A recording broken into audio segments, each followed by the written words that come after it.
ready.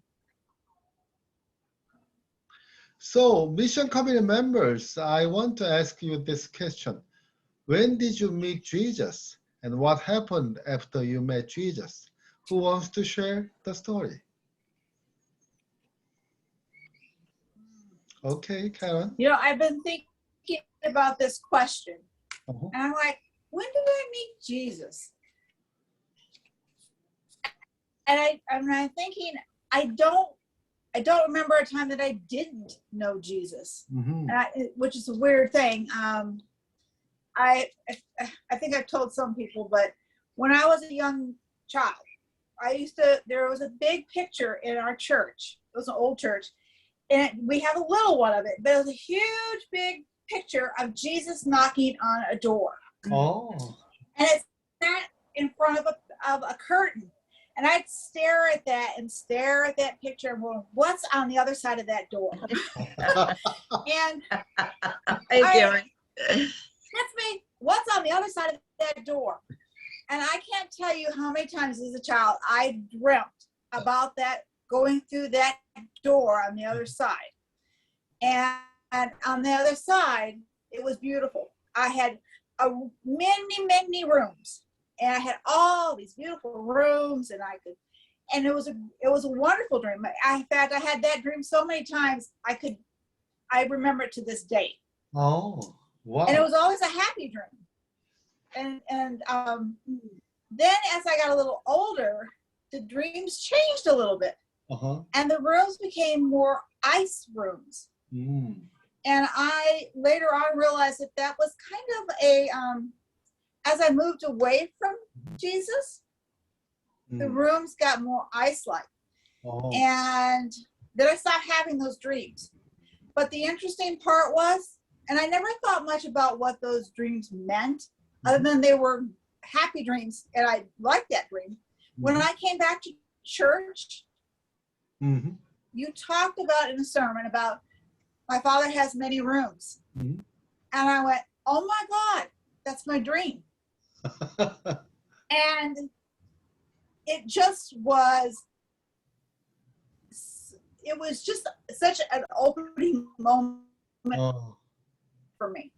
Uh-huh. Oh, wow. I mean, I remember as a teenager, but when you talked about that, I went, oh my gosh, I think Jesus has always been there and telling me that there's a lot to me, because I always felt that people didn't see all there was to me. I was very, in my family, you are one thing, and there was much more to me than what they saw. And I can't tell you how much that sermon meant to me. That I went, oh my gosh, this is why. And that picture is so special, and we had one at the church. And I think all those years I dreamt, I mean, I cannot tell you how many times I would go to bed, and I look forward to that dream. It was a dream that I remember to today. So to me, it's like I've always known Jesus. He's just been waiting for me to recognize that he's been there for me. So, and I think being part of missions and the church and things, I've been able to show different parts of me. He's letting me see those parts. So I guess that's my story about meeting Jesus. I met him a long time ago. I just didn't understand that I met him a long time ago. Thank you so much. I think we should put some big picture of Jesus knocking on the door somewhere in the church, nearby Sunday school. Yeah, I think I know the that funny picture. thing is that picture, because it was such a part of that church. That picture, I found that in the newspaper, actually, do genealogy, and I read newspapers, in Midland Times, in the church, that picture being dedicated to a church in Freeland was written up in the paper, and it was the year that my mother and father got married. The very month they got married. Wow. So it was kind of like, oh my gosh, here's a write-up about this picture being dedicated to the church that I used to stare at and go, what's behind the door? And I always dreamt of going through that door. Nice. So, anybody else? When did you meet Jesus, and what happened when you met Jesus? Okay, Karen. Well, I remember meeting Jesus. I was 9 years old. Uh, Billy Graham Crusade had come to San Francisco, and my parents thought it was really important to go see Billy Graham. Mm, And so it was held at the Cow Palace, mm, and it was just amazing. Just the songs, Blessed Assurance, all these amazing, amazing songs. And Billy Graham got up and he made the altar call, mm, and he invited us, if you wanted to accept Jesus in your heart, that you need to come all the way down to the bottom of the platform there at the Cow Palace. And so my parents and my brother and I, we were sitting kind of high up, and I got up and I started to move towards the aisle, and my mother grabbed my arm and she goes, "What are you doing?" And I says, "I'm going to go accept Jesus." And she goes, "Well, we'll lose you." And I says, "Well, I'm going, Mom." And my mom looked at my dad and they go, "Well, we better all go or we're going to lose Karen somewhere in this crowd." And so we all went down the stairs, and Billy Graham and George Beverly Shea and others that were doing the Billy Graham Crusade, they came through, and my parents put their hands on my head, and Billy Graham. oh, It was just, and I was 9, and we were having a confirmation class in my church. And so when we did the confirmation class, I knew that I was doing the right thing oh, to join the church at that young age. And there was a lady in my church that, she was like Mrs. Sunday School.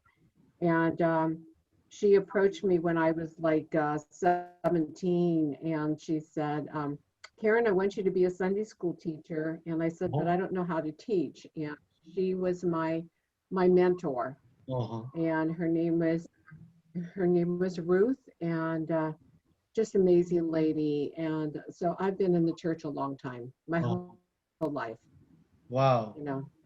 Wow, that's a beautiful story. Thank you. Thank you for sharing that. Okay, who else wants to share the answer? When did you meet Jesus and what happened when you met Jesus? Anybody? Carol. Okay, Oh, Carol? Curtis. Okay, I, Carol, please. I wrote down what I was thinking. I first met Jesus in Sunday school when I was a little kid in Virginia. Mm-hmm. When we moved to California, we joined Concord United Methodist, and I continued to go to church all the way through my teenage years. Mm-hmm. I remember feeling Jesus' presence through music in church. Mm. I've always turned to music when I couldn't solve problems. So Oh. Jesus must have been in the music. Oh. When I went away to college, I stopped going to church, which was a mistake because I not only lost the support of my church friends, but I focused on finding a replacement for God and other people. Mm. Jesus basically protected me from myself during my 20s and 30s. I was naive, careless, and stubborn. Mm. I felt like Jesus was always encouraging me to leave my comfort zone, and I would get depressed when I would turn my back on what he was trying to tell me. Mm. Like the hymn says, "On Christ, the solid rock I stand, all other ground is sinking sand." Mm-hmm. To me, he is the one person in life who will never change. Mm. I would hate to go through life without him. Mm. Wow, thank you so much. Yeah, you wrote that. Maybe you should put that article in the connection or somewhere too. Thank you for sharing. And who else wants to share the story? When did you meet Jesus? And what happened when you met Jesus? So, any volunteers? Well, then, thank you everybody for sharing your stories, and I will share it with other church members. I'll upload it on our church Facebook. Thank you and have a good meeting.